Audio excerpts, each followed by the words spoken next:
Hello, hello, hello. Hooligan Soccer Podcast coming at you on this Monday morning, post Premier League Game Week 7 that we've just had with myself, Gary Striker, and the Qooligan. Wow, what a weekend, Qooligan. How are you? Oh, tired. Long weekend. Yes, lots of sports. Not just because of all of the Premier League, but Oh, yes. Lots of stuff going on around the world, yes. So, as always, guys, getting into it, of course, like, follow, subscribe, the usual. And, of course, hooligan-soccer.com is where you can see all the ramblings and the musings. And a whole bunch of new content partners coming on board as well. So, it's getting interesting and diverse. Yeah. So, it's not just the Qooligan, myself, and a few others. It's definitely sort of a larger team. So, yeah, but please go check us out, like, follow, subscribe, all the usual stuff, hooligan-soccer. The biggest thing to mention on that one, Gary, is the fact that we've begun to expand into the Liga MX. We've gone a little south of the border, and we're getting a little fuego with the MX. And it's always been one of those leagues that has it's got a sizable following, a good audience, and we're finally beginning to get some words to it, and then hopefully we'll be able to get some people on the show, some special guests soon. Beautiful. So. And then you are doing an MLS recording later on this week as well. Just as a recap, we've just also got some. Correct. I'm trying to find an appropriate MLS leaning guest. No offense to you, Gary, but your nationality, or at least your original nationality, does lean you far more towards the Premier League side than the MLS side. And so that's okay. You're welcome to come on board and just look pretty. But I think we're expanding is the takeaway here. We're expanding and growing, which is correct. We're broadening our horizons to things that are other than just the 20 top teams out of England and Wales. Indeed. Okay. All right. So let's get into it. So we just finished up game week 7 of this season's Premier League, and it delivered some interesting string of results. And then even if looking at the table now, if you were to tell me that if you tell me that Man City would be outside of the top 4, so would Chelsea. Man U would be in the top half. And I would find that very, very sort of hard to believe as well. So the top 16 all changed. Yeah, and that's fairly uncommon for all 16 teams to have shifted either up or down. And there's some big winners and there's some big losers. And we're still early in the season. Seasonal changes just happen, right? This is not abnormal. But you had 2 teams that jumped up 4 places. Manchester United, Newcastle United. You had a team that dropped 4 places. That was Sunderland. You had a number of teams that dropped 3 places. Thank you, Fulham, Leeds, and Brentford. All of you dropped 3. Oh, yes, and Crystal Palace. I should include them, too. They also dropped 3 places. Well, that was, They're still in the top 10, though. And if you had asked me whether Crystal Palace would have been in the top 10 this part of the season, I would have probably said no, since that's not where we usually sit. But Crystal Palace has bucked the odds and been in the top 10 now for 5 weeks in a row. So, as a Crystal Palace fan, do you always go into the season thinking at the beginning of a season saying, this could be the season where it all comes undone and there's a possibility of getting relegated? I don't think that's ever top of mind.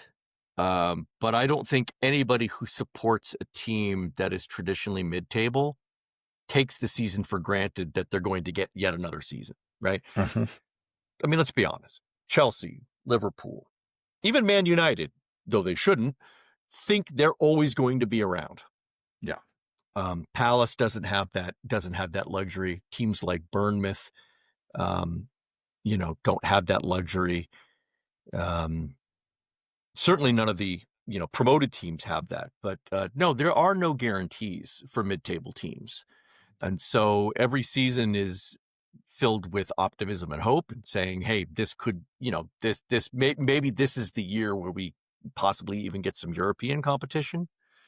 But mostly, it's just let's just stick around for another year. I mean, that's our reward, right? One more year.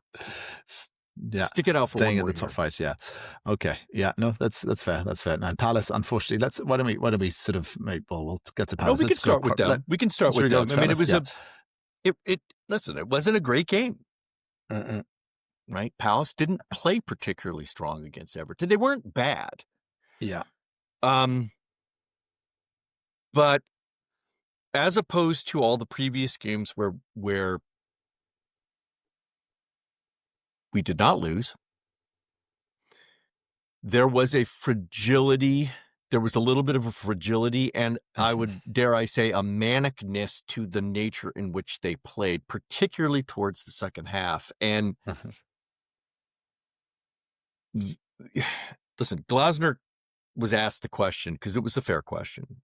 Did European competition and is fatigue playing a part in all of this? He brushed it off and said it's an easy excuse. And he's right. It is an easy excuse. But it's, I believe, also true. Yeah. When you do take on European competition, even something like Conference League, it's just more cycles, less recovery, less ability to train and keep your team finely tuned through training sessions and field sessions. So, yeah, that was a part of it. To be fair, the biggest thing that impacted Crystal Palace was Mateta's inability to finish. He missed two real easy chances. Sitters. Yeah. Yeah. And if any one of those goes in, we're having a very different conversation. And that's not even before what happened in the end. And then in the end, and that Jack Grealish goal as well, it was It's fluky. Sloppy is another way to think about it. Fluky, yeah. right? Yeah, no, it was sloppy. Firstly, what an amazing stop by Henderson. First, that should have been the goal. That should have been the goal that went in. That was a worthy goal. Yeah. If I'm going to lose a game, I'll lose a game on a header like that, because it was a stunning set, beautiful cross, nice finish. Henderson saved it, and I think, oh my God, we're done. And then, I mean, Grealish's calves are 6 feet wide, so it's impossible to clear a ball when he's standing in front of you. It's just like you can't get it through the forest, right? So no, yeah, and yeah, it's a bad way to go. It was, and it's sort of, there's a theme to this whole podcast, which is, those that live by the clutch die by the clutch. And that was the Crystal Palace. They had their clutch moment. They knocked Liverpool down, and in turn got knocked. Yeah. And by the way, both Merseyside teams. So we clutched Merseyside. We got clutched by Merseyside. Okay. They came back, yeah. And we're balanced. We're all even, baby. We're even now. It's even, yeah. The Liverpool and South London are now even. There we go. Can I ask, did Palace's European game, was it on it was on Thursday, or was it on Wednesday that they played? No, it was on Thursday. No, it was on Thursday. That's why they played on Sunday. That's why they played on Sunday. Yeah. And so that's why that sort of Thursday, Sunday. So they play, and then they've got to travel up to Liverpool as well. It takes its toll on you. It's understandable. And then, of course, there's this dreaded damn international break as well. This stop start. So finally, we'll get this international break out of the way, and then it's just games all the way through to the end of the year as well. So that should be very exciting. That is true. Speaking of very exciting, who I think the surprise team of this season, aside from Crystal Palace, who've gone almost undefeated until yesterday, Bournemouth. What is going on the south coast of Bournemouth there, and in particularly Antoine Semenyo? I mean, this guy is a revelation all of a sudden. Have I just not been paying attention down here, and he's actually been banging them in, and he started this season, or is he? No, you. If they're not wearing blue, you don't pay attention. We all know this about you, Gary. So, by the way, red and black. I'm repping Bournemouth today. There we go. Red and black, but. No, Semenyo actually was on a lot of people's radar, and most folks were shocked that he did not get plucked, right? That he was not one of the cherries that got plucked out of Bournemouth. I see what you did there. Oh, very good. Very good. Thank you. The defense line got torn apart, yes. And most people expected Semenyo to move somewhere, and he didn't. Instead, he kind of bucked the trend, and he re-signed with them till 2030. So he's sitting on another 5 years with Bournemouth. And listen, maybe it's just him going, I'm going to reward the club that has shown some faith in me, or maybe it's just the fact that he is now in that prime, and with all the other, I don't want to say distractions, because that's not what it was. He, with all the other impediments removed, and now he's the guy, right? He's the guy. And he's completely stepping up. He is on a whole different plane of existence than anybody else, not just in Bournemouth, but on the field. He just, I mean, that's really 6 goals, 3 assists. Yeah. Wow. That's competing with Erling Haaland. Yeah, that's competing with Haaland for goals and assists, right? I know Haaland's on another planet in terms of goals. Well, but sure, but he doesn't get assists, right? Yeah. And Semenyo's the full package. He can play outside. He can go inside, right? He can deliver across. He's savvy. He can make runs at defenders. He can beat you one-on-one. And he'll beat you with the mental game too, by making, good runs and clearing spaces and lines for other players. I like it. I think Bournemouth, I think Semenyo will be a target next summer. And now that he's got a longer contract with Bournemouth, they're going to be able to extract so much more out of it. If they do decide to sell, that price tag is going to be really, really high, particularly if he stays in this form. It's gonna be at least £80 million. That is, so it's going to be $100 million player just because the goals there, and could be if it stays like this. If he keeps on scoring if he keeps scoring 6 every 7, yikes! I mean, that's a rare talent. That is a rare talent indeed. Okay, and then that puts Bournemouth inside the top 4, and sort of well played to them. Sort of it's really impressive. Absolutely, it's wonderful to see. I love to see the little guys. I always love to see the little guys making a move. We do like to see the underdogs come up as well. Yes, and speaking of just staying inside the top 4 as well, a team that have really surprised me of sort of consistently staying there is Spurs. I know we've sort of I originally had this game down, this Leeds Spurs game down, as a boring 1-1 draw, or sort of a snooze fest. But and it was to some degree. However, I mean, Mohamed Kudus has been a very good signing by the looks of it as well. He has looked very good, and I was surprised to see Matisse Tell, who I have personally you hate that guy. He is such hate is a strong word. I don't think I hate anyone. I just do not rate him as well. I think he's nothing overvalued. Nice to say for him for a whole year. I think he is overvalued. Nice. Yeah, I know. Well, I know, because there was talk of him maybe going and signing. I think Chelsea were looking at him as well at some point. I said, wait, you're going to pay $60 million for this guy, and then he ended up going on loan. And Spurs have done this on a number of occasions where they've signed strikers. I'm thinking of Timo Werner. I'm thinking of Dominic Solanke. I'm thinking of Soldado historically as well, where they sign these strikers and they don't deliver and they don't perform. And Matisse Tell, I think, fits into that category. However, he did get a winner. He did score for them as well, which obviously kept them going. And Thomas Frank, I don't know if it's the new Thomas Frank regime over there or it's the post-Daniel Levy era, but Spurs are sort of moving up the table and sort of doing pretty well considering, right? I actually think it's a combination of both of those things. Levy was there for so long, and they could never quite break that ceiling that was sort of arbitrarily set, right? They would get just up there, and then it would be like they'd bang their head on it. And Frank might give them enough mental strength, right? I don't think I'm not too worried about the, they recruit, they play well. And Kudus was a great signing for West Ham, because not only are you strengthening your own side, but you're weakening your Derby opponent, right? That's the best type of transfer, right? One that takes from the other and gives to you. This is Bayern Munich's philosophy, isn't it? Buy the best players in the league, and obviously they grew up supporting Bayern Munich, and bring them into your circle, and suffocation strategy. Yes, yeah. But Frank, he just exudes so much calm, and he exudes so much authority without being dictatorial. He always seems like a real player's manager who gets to know everybody, who really understands where best to fit them in, but also says very clearly, this is your job. This is your role. This is my system. Please execute it, while allowing them to go and be free and do their own thing. I mean, Kudus doesn't have great stats, right? He's got 1 goal, 3 assists. So that's not earth-shattering. It's not eye-popping stats. But when you watch him, he is amazing. He attracts you because he moves so brilliantly and with the ball, off the ball. He's so dangerous that, I don't want to say I like Spurs, but I'm liking the way they play.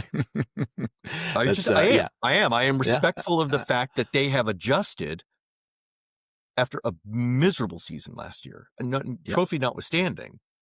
They did not play well, did not perform well. Watching them was like watching teeth being drilled. It was not fun. And there have been games where Spurs have not been very good, where they have been dull as drying plaster. But then they have these moments that come out. So, Frank, keep doing what you're doing. Make them, keep doing it. Keep doing very well. Yeah.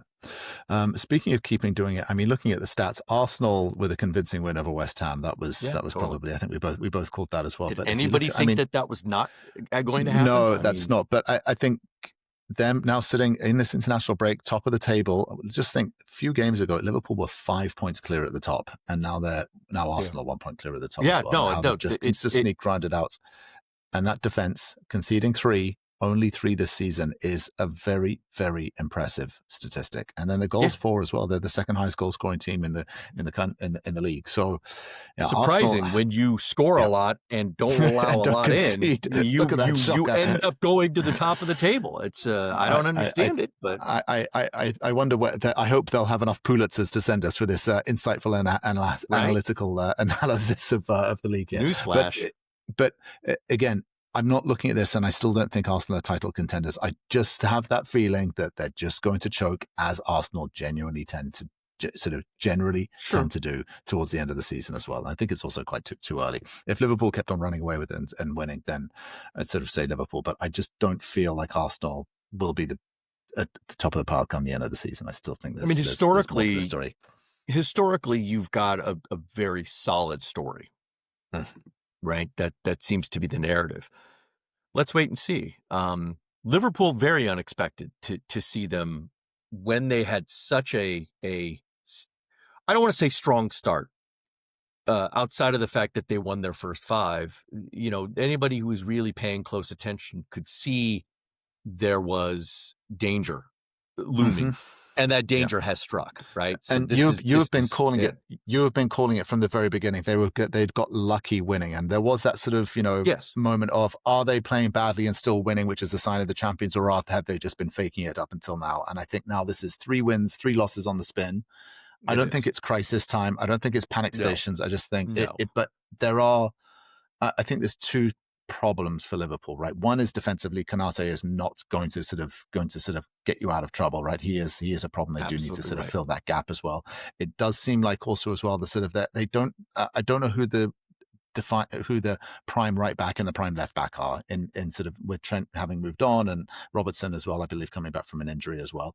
And then I'm not sure they either. I think that's what they're filling out. They're still trying to find that good fit. They're still trying to find, and then also Mo Salah. I mean, he's just evaporated all of a sudden. I don't think he's sort of performed. I know he's maybe scored a few goals, but he does not. He looks like a very, very different player to the sort of dominant one that was last season. I know obviously there's a new contract involved, but also as well there was a lot of new players brought in as well. And again, trying to gel and mold a team with sort of so many new players. We know Ekitike has got off to a good start. Isak doesn't look as though he's sort of found his rhythm yet. Florian Wirtz doesn't look as though he's found its rhythm at the moment as well. So just trying to fit all of these new players into this system, it is convincing. It is concerning. It really is. Yeah. You're right. But I also don't want to just place everything on Liverpool. In this specific match, I think Chelsea actually did a very admirable job of nullifying Liverpool's offense. Right. There were moments where Liverpool was coming in and threatening, and then they were able to diffuse it. I mean, Isak never really had that many chances. He got the assist. That's true. Right. So he was able to set up Gakpo's goal, but they were never really allowed to gain too much momentum. And then that Esteval, backbreaker right there. I mean, what a dagger to the heart. Oh, Lord. Wow. Yeah. My It was son, coming who's though. a It was Liverpool coming. fan, threw his phone on the ground, like on the floor of the car, was like just so angry. My son, who is a Chelsea fan and a huge Esteval fan, he's really excited for his potential development. Went absolutely crazy when he got his first goal and scored. It was wonderful to see. Yeah. It was, but yeah. And that's the But beautiful again, game, right? you There's live two by the sides of it. clutch, you die by You the die clutch. by the clutch, and this was another occasion where Chelsea got the upside, right? And Liverpool got the downside of the clutch. It could have, and towards the end, and to use a Jamie Carragher example, it became a basketball game towards the end. It really did suddenly start getting end to end. It was fantastic. Right. However, I do just want to take a moment and call out that Moises Caicedo's rocket goal was sensational. But not only that, as a box to box midfielder, he is really coming into a rich vein of form, and he is very, very good. I know there's talk of him being possibly considered as the best midfielder in the league so far this season, and that's definitely sort of is up there. But it is goal scoring and defensive as well. But yeah, looking very, very good. And what I also thought was funny, we did say in our sort of when we recorded on Thursday last week in the sort of run up to this, I said if Chelsea want to have a chance of winning this game, they need to not get a red card, and they did get a red card again, another one. Enzo Maresca. Yeah. But that's twice now that they've gotten red cards and not lost. So those scales are beginning to balance too, where the reds are beginning to not become death sentences. Yeah. But again, Maresca getting sent off for overly celebrating, which is okay. And hardly. And by the way, the 96th minute, a red card is not a red card. Sorry. Yeah, it's like anytime you get a red card in stoppage time, that's generally not going to be a determining factor in your game, unless that red card was for a dog's-o or for some sort of like egregious foul that leads to a penalty. It's not going to exactly. Guys, I'll go and get the champagne out of the fridge first. Don't worry, he'll be waiting for you when I come out. That's essentially what it was, right? Exactly. And then just looking around, we covered, and then Newcastle with finally getting a win on the board, which was very, very much needed. That is for sure. Oh boy, was it ever! I mean, Newcastle with their second win of the season and sort of 2 goals. It was a pretty comfortable game for them. I think so, but I am concerned for Nottingham Forest fans. I'm concerned for Ange, and I think there's a problem here. Don't choke on your water there, Qooligan. You can't make me laugh. I'm drinking water. My God, man. I'm concerned for him. I really do. I have zero sympathy for Nottingham Forest, the organization. I do have sympathy for the fans.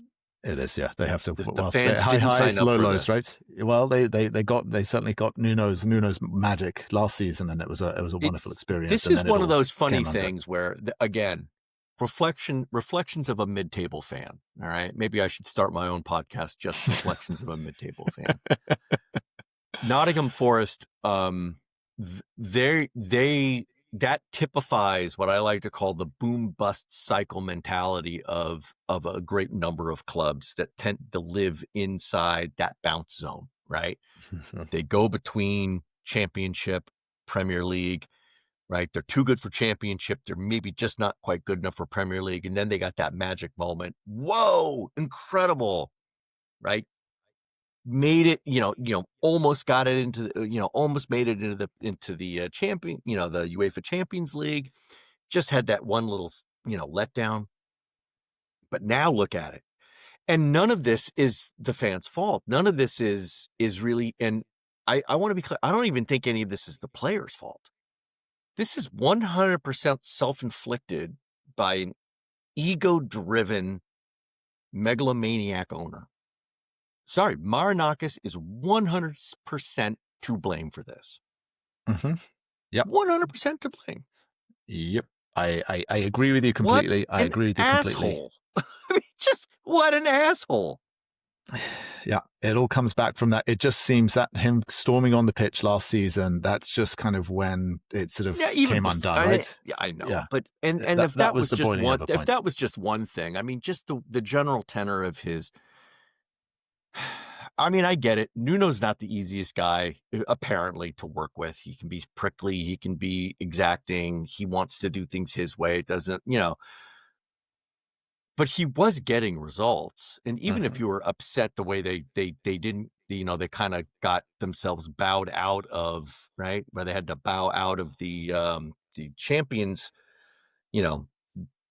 out of the Champions League spot and then kind of litigate their way into their Europa League spot, that was just not, it just didn't seem like, well, to coin one of your own phrases, it didn't quite seem like cricket, right? It was a little mean-spirited and just not appropriate. Yeah, and then the relationship soured, and then the well is poisoned, and he obviously stepped out and had to go. And look, he's going to turn. Clearly has no idea what he's doing. I mean, he's standing on the sidelines with that same look on his face as if like Tottenham had just lost their 17th game. He's only 7 games in. He's already getting close to 17. Yeah. He is. There's like nothing he says makes any sense. Like Chris Wood was an exceptional striker last year, and he's nowhere. And I don't think that's because Chris Wood suddenly decided to take a mental vacation. I think it's just because they're not doing anything with him. It's the system. Yeah, it's the Ange system. It's Ange ball, right? He's not going to fit into it, right? That's part of it. I mean, Ange ball's going to get them put down to the championship, man. I mean, it's going to be. I think that before that happens, I mean, he's got a little bit of breathing period now with this international break. They'll come back, and if he gets, if he doesn't get his first win soon, I think, Forest will have their third manager in a season. Well, even before Christmas, right? Forest will have their third manager. The question, though, is who are the candidates to potentially replace him, and who would want to take that role? Yeah, only an insane or severely desperate manager would take that role. So Graham Potter, is that what you're saying? Oh my God, no! He could actually. I wouldn't put it. I actually wouldn't put it past him. But his stock is pretty low. Hey, yeah. What's interesting is these relegated managers or these sort of like lower league teams, they just seem to rotate around the sort of same teams and just sort of, it's a managerial go round, isn't it? Well, I mean, if I may, I really do think that who's the guy that just got fired from Rangers? Yeah. Well, he was a hothead. If you're going for a look, okay. If you're going for a look, and he would be the guy because Russell Martin, right? Yeah, Russell Martin. That's right. Thank you very much for that. He looks like it could be Marinakis' illegitimate child, for one, and I'm so sorry, Russell Martin, because I know that's going to sting, and you're a big fan of the podcast, and I don't mean to like trot on your foot there, but yeah, I mean it could. He's free. Yeah, he's free. He's free. And he's a hothead as well, didn't he? He was fired because he started criticizing some of the players as well, openly as well. In that, he got fired because he was shite. I get that as well. And he absolutely brought the Rangers into a death spiral that they might not be able to get out of. But that's a different story. Yeah, but yes, he is apparently a bit of a short fuse, a hothead. Yes, short fuse gentleman. Yes, yeah. Erik ten Hag could be another potential candidate, but I don't know if you're Erik. And again, his stock's pretty low after sort of getting Man United and then Leverkusen, and that didn't last too long either as well. So some of these managers need a bounce in their career, right? But they want to be delicate about who they take it. Mourinho's on the market. Solskjaer is available if they wanted to. No, I mean, you've got to stop looking around. No, I really do think that this is, if you're going to be bold about this, if you're going to sack Ange and be bold about it. And as we may know, Marinakis is a man who can make quick decisions and is, entirely not fettered by anything such as regret or a conscience. So he could just go and pluck pretty much anybody out of Europe, and he keeps his eye on things. So who knows? Somebody from the Bundesliga, maybe. I mean, if you really wanted to be interesting, go and get somebody from Ligue 1. Why not? Right? Yeah. Bring There's a lot of Dutch managers. Feyenoord is not having a lot of love with Robin van Persie. Bring him over. Robin van Persie is now manager. He's manager of Feyenoord, is he? Oh wow. Yeah. You didn't know that? Okay. I did not know that. I did not know that was God, I hope I am not wrong with that, but I'm pretty sure he's the Slot's Arne Slot's old team is Feyenoord, right? Slot came from Feyenoord before Liverpool, right? Okay, correct. Yeah. The other one as well that I heard for Man United that was floating around with rumours, and clearly, obviously, we're clearly at the end of the episode, because if we're sort of speculating here and just gossiping, clearly it's the international break because there's not much else going on. Cesc Fabregas, who's done a sterling job at Lake Como as an owner. Oh no for Fabregas Man United. No, not for Forest, but to Manchester. Yeah, for Man United. Yeah, that could be an amateur. I will entertain. I can see that. I will entertain that. I could see that. But you got to watch out, because you don't want to make you really don't want to make those cigarette manufacturing guys angry. Right? I mean, Como is owned by that Indonesian cigarette conglomerate. Is that who it is? But also, well, I think Fabregas has also got Fabregas has got a stake in it as well with Thierry Henry. He might, and I think that's but I mean, they're spending money like crazy for Serie A. They're dropping coin like it's out of style.